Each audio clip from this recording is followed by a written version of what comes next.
Assalamualaikum dan salam sejahtera. Bertemu kembali dalam edisi MG 7.45 malam bersama saya Nur Ayuni Johari. Berita utama. Penjaja termasuk warga asing dikesan menjalankan aktiviti perniagaan di luar pagar Pasar Borong Kuala Lumpur PBKL. Menteri Wilayah Persekutuan Tan Sri Anwar Musa berkata DBKL akan membuat pemantauan selepas penguatkuasaan bebas pekerja asing kerana kebersihan di tempat perniagaan perlu dijaga.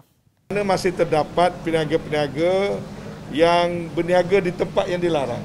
Mereka nampaknya berniaga secara curi-curi di siar-siar kaki yang menghalang lalu lintas, dan mereka juga berniaga di mana terlibat juga pendatang asing. Jadi itu kita akan buat pemantauan seterusnya, terutama sekali parti lah. Ada juga pendatang asing yang terdiri daripada pemegang kad UNHCR. Barangkali mereka ada hak-hak tertentu di bawah undang-undang. Tapi kalau pendatang asing yang bersifat parti, pendatang tanpa izin, mereka tidak dibenarkan sama sekali. Jelasnya lagi, sebanyak 100 kamera litar tertutup CCTV dipasang sekeliling PBKL sebagai langkah pemantauan kawalan dan keselamatan. Perkembangan COVID-19. Pandemik COVID-19 kini mencatatkan peningkatan mendadak menghampiri angka 2,000 kes, iaitu sebanyak 1,884 kes direkodkan, menjadikan jumlah kes positif pandemik itu di Malaysia adalah sebanyak 56,659 kes, manakala bilangan kes pulih COVID-19 pula 883 kes. Ketua Pengarah Kesihatan Tan Sri Dr. Nur Hisham Abdullah berkata, daripada 1,884 kes baru, hari ini 2 kes adalah kes import yang mendapat jangkitan dari luar negara, manakala 1,882 kes adalah daripada kluster penularan COVID-19 dalam negara. Sekaligus menjadikan kes aktif dengan keboleh jangkitan COVID-19 direkodkan 13,842 kes. Bagaimanapun, Selangor kini mencatatkan jumlah kes paling tinggi berbanding Sabah. 3 negeri yang mencatatkan kes tertinggi pada hari ini adalah negeri Selangor, iaitu sebanyak 1,203 kes, iaitu bersamaan dengan 63.9%, diikuti oleh Sabah yang melaporkan sebanyak 289 kes, iaitu bersamaan dengan 15.3%, dan seterusnya wilayah Persekutuan Kuala Lumpur sebanyak 196 kes, iaitu 10.4%. Pelaporan kes positif COVID-19 yang tertinggi di Lembah Kelang berpunca daripada pertambahan kes bagi kluster-kluster, terutamanya kluster berkaitan tempat kerja, iaitu kluster teratai dengan pertambahan sebanyak 1,067 kes, iaitu bersamaan dengan 76.2%, dan kluster Daman Lela sebanyak 101 kes, iaitu bersamaan dengan 7.2%. Sementara itu, hanya 2 kematian direkodkan di Sabah, membabitkan warga negara tempatan, menjadikan jumlah kumulatif kes kematian COVID-19 di Malaysia adalah sebanyak 337 kes. Dalam pada itu, terdapat pertambahan 4 lagi kluster baru, sekaligus menjadikan jumlah keseluruhan kluster di Malaysia adalah 334 kluster. Namun, hanya 168 kluster aktif sedang dipantau. Antara 5 kluster yang telah dikenapasti hari ini iaitu kluster Bintang, kluster Indah Mas, kluster Teja Kasih dan kluster Kobena. Berita nasional.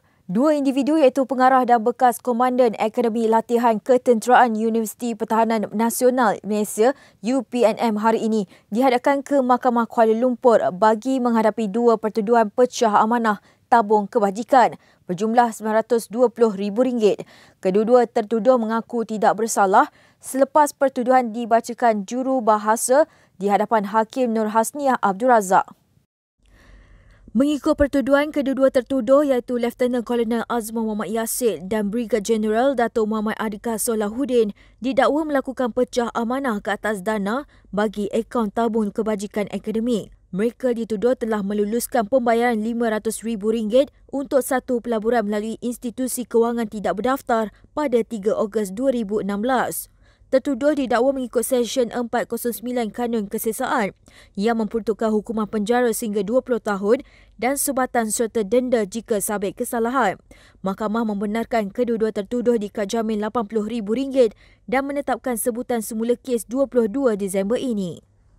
Seterusnya, dua individu yang berhadapan 7 pertuduhan melibatkan pencemaran air Sungai Gong hari ini ditahan di penjara Bentong selepas Mahkamah Session Selayang tidak menawarkan ikat jamin kepada kedua-dua tertuduh berkenaan. Ketua Jabatan Siasatan Jenayah KJSJ Selangor SAC Fazil Ahmad berkata, pertuduhan pertama dilakukan mengikut Seksyen 124 Kanun Kesesaan, manakala pertuduhan kedua dan ketiga di bawah Seksyen 18-1 dan Seksyen 19-A Akta Alam Sekeliling 1974. Tambah beliau lagi, pertuduhan keempat mereka didakwa mengikut Seksyen 61-1-B Akta Industri Perkhidmatan Air Negara 2006, manakala pertuduhan kelima dan keenam adalah di bawah Seksyen 34A-2 dan Seksyen 34B-1-A Akta Kualiti Alam Sekeliling 1974. Kesemua enam pertuduhan itu turut dibaca serentak bersama dengan pertuduhan di bawah Seksyen 34 Kanun Kesesaan. Magistrate Ni Muhammad Fadli Ni Azlan kemudian menetapkan 8 Januari depan sebagai tarikh sebutan semula kes. Dalam pada itu, seorang lagi dituduh Mahkamah Magistrate 2 Selayang hari ini atas pertuduhan melanggar Undang-Undang Kecil 3 Undang-Undang Kecil Pelaksanaan Trade, Perniagaan dan Industri MPS 2007. Sebutan semula kes juga akan dilakukan pada 8 Januari 2021. Hanya 20% daripada keseluruhan belanjawan iaitu perbelanjaan penuh yang pada dasarnya adalah pencen dan pembayaran hutang yang boleh dibelanjakan sekiranya belanjawan 2021 tidak diluluskan. Maybank Investment Bank Berhad berkata, mengikut Menteri Kewangan Tengku Datuk Seri Zafrul Tengku Abdul Aziz dalam satu dialog pada Jumaat lalu, baki 80% termasuk operasi perkhidmatan awam seperti penjagaan kesihatan, pendidikan, undang-undang dan ketenteraman perlu diluluskan oleh Parlimen. Jika belanjawan 2021 tidak diluluskan oleh Parlimen, belanjawan 2021 baharu yang disemak semula perlu dibentangkan dan diluluskan sebelum akhir tahun ini untuk mengelakkan kelewatan ke tahun depan. Jelas Maybank IB menurut Menteri Kewangan, penggunaan Seksyen 102-A Perlembagaan Persekutuan untuk meluluskan sebahagian daripada belanjawan dibenarkan apabila tidak ada masa yang mencukupi untuk meluluskan belanjawan sebelum bermula tahun kewangan baharu. Ia berlaku pada tahun 1999 apabila Parlimen dibubarkan untuk mengadakan pilihan raya umum selepas pembentangan belanjawan 2000 dan satu sidang khas Parlimen diadakan sebelum penghujung 1999 selepas pilihan raya umum untuk meluluskan sebahagian belanjawan bagi tahun 2000. Bagaimanapun tidak ada kebiasaan untuk meluluskan sebahagian belanjawan selepas penolakan belanjawan. Berita politik. Tiada paksaan untuk ahli parlimen hadir atau tidak pada pergulungan rang Undang-Undang RUU Pembekalan 2021 yang akan diputuskan pada 26 November ini.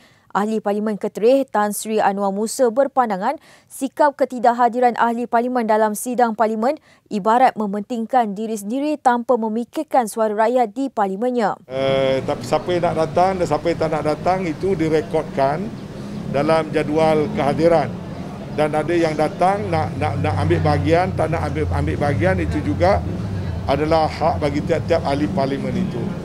Jadi saya tidak boleh komen apa-apa. Kalau ada yang mengambil keputusan untuk tidak nak datang, itu kita tidak boleh buat apa-apalah. Itu sebagai wakil rakyat, dia kena rakyat kawasan masing-masing lah. Kalau saya jadi wakil ahli parlimen Ketereh, kalau musim parlimen saya tak hadir ataupun tak mengambil bahagian, rakyat Parlimen Ketereh lah yang kena buat penilaian. Seterusnya, bekas Perdana Menteri ke-6 Datuk Seri Najib Razak menegaskan beliau bukan menghasut atau mempermainkan rakyat apabila terus memperjuangkan isu pengeluaran kumpulan wang simpanan pekerja KWSP dan lanjutan moratorium pinjaman sebagai syarat untuk Barisan Nasional BN menyokong belanjawan 2021. Sebaliknya, isu itu adalah permintaan rakyat yang sedang dalam kesusahan akibat pandemik COVID-19 dan beliau hanya menyuarakan di dalam Dewan Rakyat. Jelas beliau hanya rakyat yang memahami kesusahan mereka ketika ini. Lantaran itu, rakyat akan memikul tanggungjawab untuk menggunakan wang ini secara berhemah dan akan bekerja dengan lebih gigih untuk menggantikan pengeluaran usia tua mereka apabila keadaan pulih. Katanya lagi, rakyat tidak bodoh untuk tidak memahami implikasi daripada pengeluaran RM10,000. Beliau juga menjelaskan kerajaan pernah memberikan pengeluaran KWSP melalui skim Air Lestari dan memberi moratorium 6 bulan semasa Perintah Kawalan Pergerakan PKP pertama dilaksanakan. Persoalannya, walaupun PKP bersyarat dilanjutkan berulang kali, tetapi mengapa kemudahan-kemudahan berkenan tidak dilanjutkan? Beliau juga berpandangan apabila cadangan pengeluaran RM10,000 diminta tanpa bersyarat bagi semua yang akan diberi oleh KWSP ialah pengeluaran RM60,000 dengan syarat amat ketat dan membuatkan rakyat tidak berkemampuan tertekan. Berita luar negara. Presiden dipilih Joe Biden merancang akan melantik diplomat berpengalaman Antony Blinken sebagai Setiausaha Amerika Syarikat. Percaturan itu sekaligus memberi isyarat bahawa Amerika Syarikat berhasrat untuk mengembalikan pendekatan hubungan pelbagai hala selepas Donald Trump memutuskan pertalian dengan rangkaian sekutu tradisi Republik berkenaan.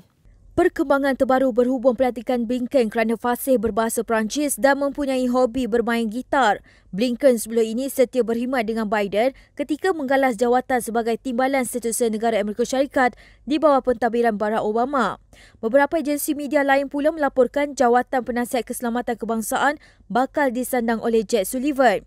Sullivan ialah antara pembantu veteran Biden yang terkenal dengan kepekaan terhadap penelitian dasar dan jarang mempunyai isu peribadi ketika menjalankan tugas. Presiden Majlis Hubungan Luar Richard Haass menyifatkan Blinken ialah calon terkuat untuk menyandang jawatan Setiausaha Negara Amerika Syarikat. Berita sukan. Jurgen Klopp mengesahkan Mohamed Salah akan kembali berlatih hari ini selepas didapati negatif COVID-19. Juara Liga Perdana Inggeris itu terpaksa beraksi tanpa penjaring 10 gol mereka ketika kemenangan 3-0 ke atas Leicester. Ia susulan keputusan positif bintang itu ketika rehat perlawanan antarabangsa di Mesir kerana menghadiri perkahwinan adik lelakinya. Salah turut terlepas aksi Piala Negara-Negara Afrika bersama Mesir apabila didapati positif buat pertama kali pada 13 November. Dia kemudian pulang ke England bersama pemain Arsenal Mohamed Elneny Jumaat lalu tetapi sekali lagi didapati positif. Kini Salah mungkin dapat diturunkan apabila Atlanta bertandang ke Anfield Rabu ini untuk aksi Liga Juara-Juara selepas keputusan ujiannya negatif. Baik, sekian itu sahaja di CMG untuk malam ini. Jangan lupa ikuti kami di semua platform media sosial Malaysia Gazette di Facebook, Twitter, Instagram dan juga YouTube atau melalui portal di www.malaysiagazette.com. Saya Nur Ayuni Johari. Assalamualaikum dan salam hormat.